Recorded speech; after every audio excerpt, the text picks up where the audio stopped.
अस्सलाम वालेकुम viewers, C plus plus series की एक न्यू वीडियो में हाजिर हूँ। आज की इस वीडियो के अंदर हम थर्ड टॉपिक को कवर करेंगे जो है वेरिएबल्स एंड डाटा टाइप्स। सबसे पहले हम वेरिएबल्स को देख लेते हैं। Variables are containers for storing data values. Variables ऐसे कंटेनर्स होते हैं जो हमारे डाटा वैल्यूज़ को स्टोर करने के लिए यूज़ होते हैं, मतलब कि जो वैल्यूज़ की फॉर्म में हमारा डाटा होता है उनको स्टोर करने के लिए वेरिएबल्स को यूज़ करते हैं। वेरिएबल्स हमारे डाटा को मेन मेमोरी के अंदर स्टोर करते हैं जो हमारी रैम है। इसलिए ये जो वेरिएबल्स हैं ये टेम्परेरी तौर पर स्टोर होते हैं, क्योंकि जो हमारी रैम होती है वो हमारे डाटा को टेम्परेरी तौर पर स्टोर करती है। तो व्यूअर्स, जो हम डाटा स्टोर करते हैं वो किस टाइप का होता है उसको स्पेसिफाई करने के लिए हम डाटा टाइप्स को यूज़ करते हैं। The data type specifies the size and type of information the variable will store. मतलब कि किस टाइप का डाटा हम अपने वेरिएबल के अंदर स्टोर करेंगे, ये सारी चीज़ें स्पेसिफाई करती है डाटा टाइप्स। जैसे कि हम न्यूमेरिक डाटा को स्टोर कर सकते हैं जो नंबर्स की फॉर्म में होता है, डेसिमल डाटा को स्टोर कर सकते हैं जो पॉइंट्स की फॉर्म में होता है, करैक्टर को स्टोर कर सकते हैं जो अल्फ़ाबेटिक फॉर्म में होता है, या बूलियन को स्टोर कर सकते हैं। ये डिफरेंट डाटा टाइप्स हैं, डाटा को स्टोर करने के लिए यूज़ की जाती हैं।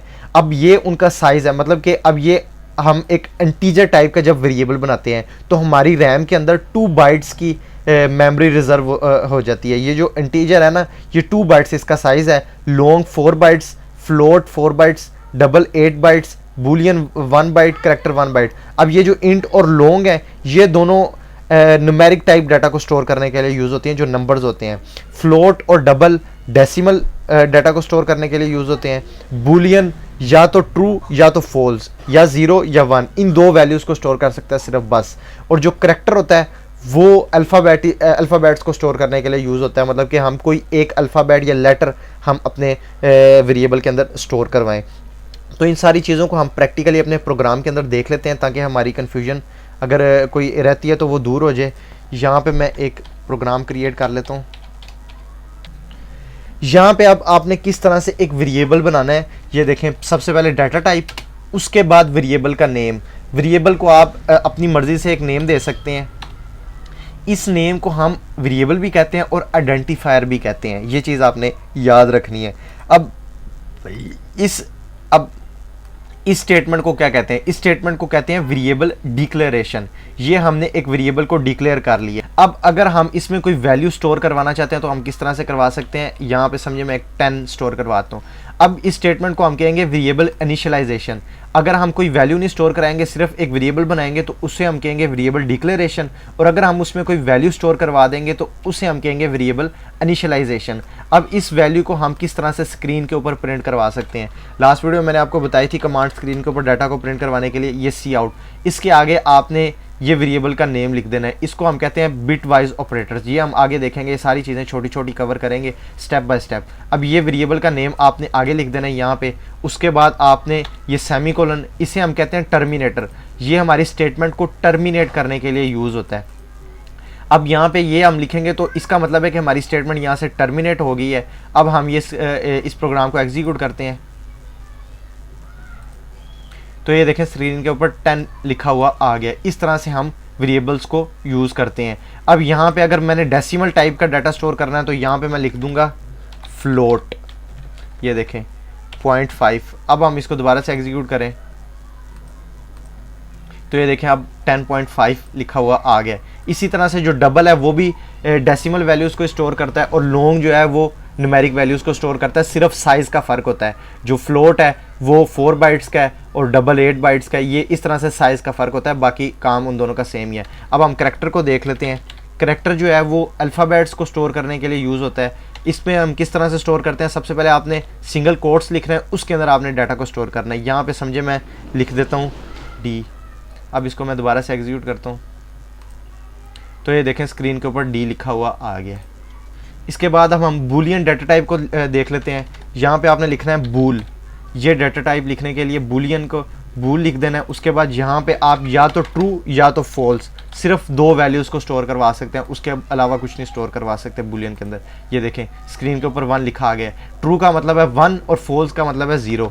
ये देखें अगर हम फॉल्स लिखें तो स्क्रीन के ऊपर 0 लिखा आ जाएगा। इस तरह से सिर्फ ये 2 वैल्यूज़ को हम स्टोर करवा सकते हैं। इन सब डाटा टाइप्स के अलावा जो एक डाटा टाइप यूज़ होती है उसे हम कहते हैं स्ट्रिंग। ये जो स्ट्रिंग डाटा टाइप है ना, ये डिफरेंट वैल्यूज़ को स्टोर करने के लिए यूज़ होती है, जैसे कि स्पेशल करैक्टर्स हो गए या स्पेशल करैक्टर्स में @, स्टैरिक, इन सारी वैल्यूज़ को स्टोर करने के लिए हम एक स्ट्रिंग डाटा टाइप यूज़ करते हैं। जैसे कि हम एक यूज़र का ईमेल है, अब ईमेल के अंदर डिफरेंट चीज़ें आती हैं। अब इसके अंदर स्टोर करने के लिए आपने सबसे पहले डबल कोट्स लिखना है। यहाँ पे मैं अपना ईमेल स्क्रीन के ऊपर प्रिंट करवाना चाहता हूँ, ये देखें।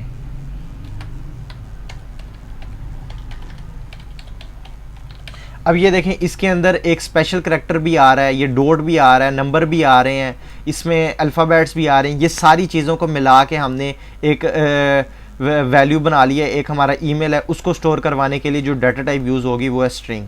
अब इसको हम एग्जीक्यूट करते हैं, यहाँ पे टर्मिनेटर लगा लिया। तो व्यूअर्स ये देखें, स्क्रीन के ऊपर मेरा ईमेल लिखा हुआ आ गया। इस तरह से हम इस स्ट्रिंग डाटा टाइप को यूज़ करते हैं अपने प्रोग्राम के अंदर। ये जो वेरिएबल्स होते हैं, इनको बनाने के कुछ रूल्स होते हैं जो आपने माइंड में रखने हैं। यहाँ पे हम वन बाय वन देख लेते हैं। सबसे पहले तो ये कि variables names in C++ can range from 1 to 255 characters. 1 से लेके 255 कैरेक्टर्स तक आप वेरिएबल नेम रख सकते हैं, उससे ज़्यादा नहीं रख सकते। All variable names must begin with a letter of the alphabet और एन अंडरस्कोर। मतलब कि जो आपका वेरिएबल होगा वो स्टार्ट या तो लेटर से होना चाहिए या अंडरस्कोर से होना चाहिए। नंबर से आप नहीं स्टार्ट कर सकते। After the first initial letter variables names can also contain letters and numbers. अब उसके बाद आप फर्स्ट लेटर के बाद आप नंबर यूज़ कर सकते हैं। यहाँ पे हम प्रैक्टिकली भी देख लेते हैं।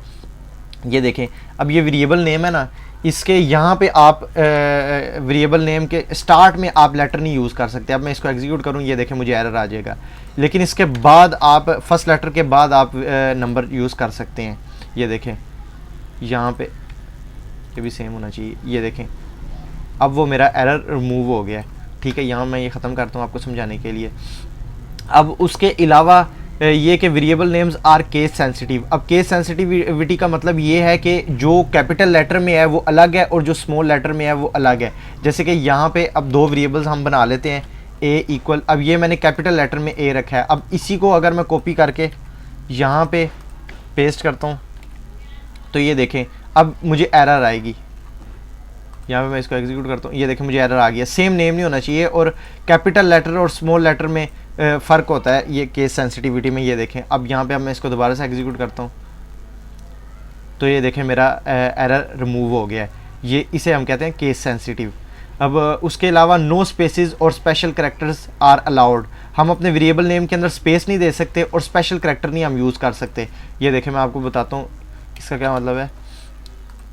अब ये ए, अब ये बी, इसके बाद ये देखें मैंने यहाँ पे स्पेस दे दिया अपने वेरिएबल नेम के अंदर। ये मैं एग्जीक्यूट करूँगा, मुझे एरर आएगा। और उसके अलावा हम इसके अंदर स्पेशल करैक्टर नहीं यूज़ कर सकते। जैसे कि मैं ये स्टैरिक लगा दूँ, ए मल्टीप्लाई बी हो गई, तो ये देखें ये मुझे एरर आ गया।